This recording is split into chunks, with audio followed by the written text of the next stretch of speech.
Fallout continues after the acquittal of Umar Zameer in the death of Toronto police officer Constable Jeffrey Northrup.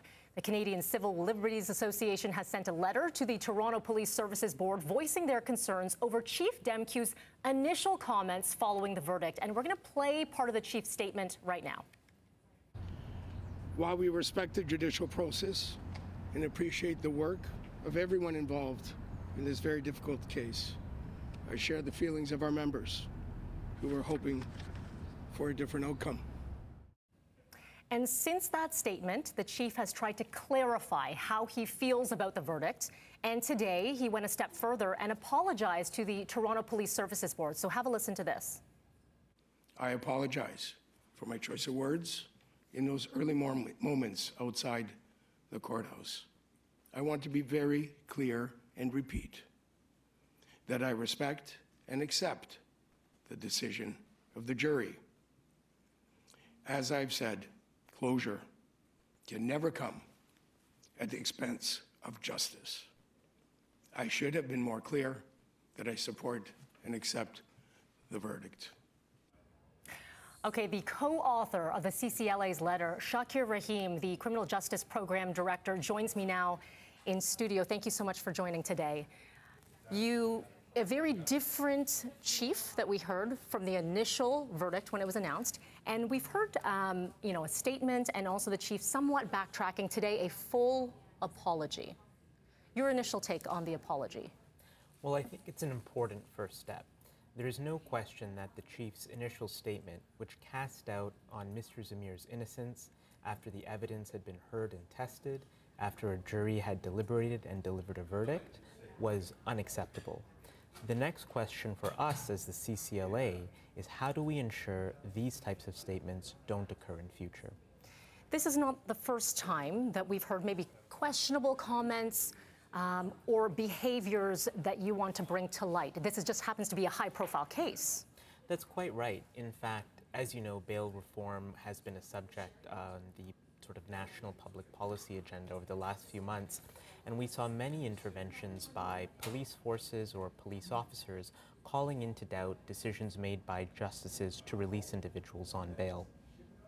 So let me ask you this. It was very interesting hearing from Justice Malloy and some of her comments about the possible collusion of officers. And now we know there is an OPP, independent review of Toronto Police. We know internally they are looking at policies with plainclothes officers.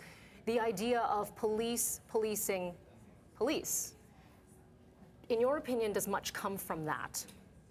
I think it's important that any type of review has credibility with the public by being independent and transparent.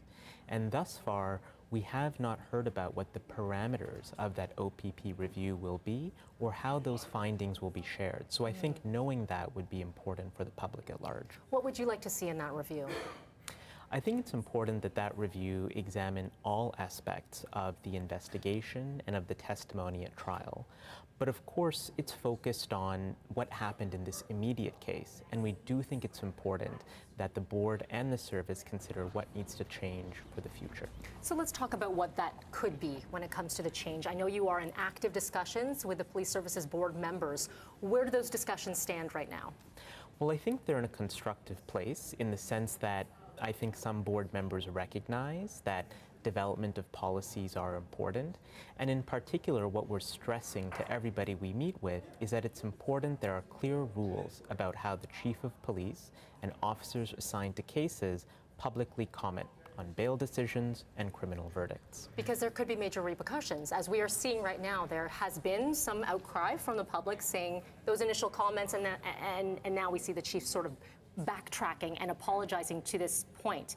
But in having these conversations with the Police Services Board and change of policy, as you say, this could take some time. This is not going to happen overnight. That's right, because it's important that there's a consultative process with the public, with different organizations and those who care about these issues so that their views are heard. And I just want to underscore that imagine if you were falsely accused of something, if any of us were, and were found not guilty, and then someone with the platform of the chief of police says we should have been put into jail or found guilty. This matters for each of us to protect our rights. Let me ask you this. In the conversations that you are having, again, there's a lot of public interest in this specific case, but not the only case that people are very emotional about, because there is a lot that went into all of this. Will there be public consultations as part of these discussions that you're having now? I think the CCLA will recommend that there should be consultations with the public. Of course, the board has to meet and consider what its response should be, but we have made very clear that those consultations are important. And in fact, in other high-profile cases of police misconduct, like the investigation into the Bruce McArthur case, the response to the G20 summit, both of those reviews that occurred after those incidents had a high level of public consultation and input. Okay, so more to come. Again, as noted, this will not happen overnight, but as you said, a first step today with the chief and the apology. Shakir Rahe, appreciate you taking the time today. Thank you. It's a pleasure to be here. Thank you so much.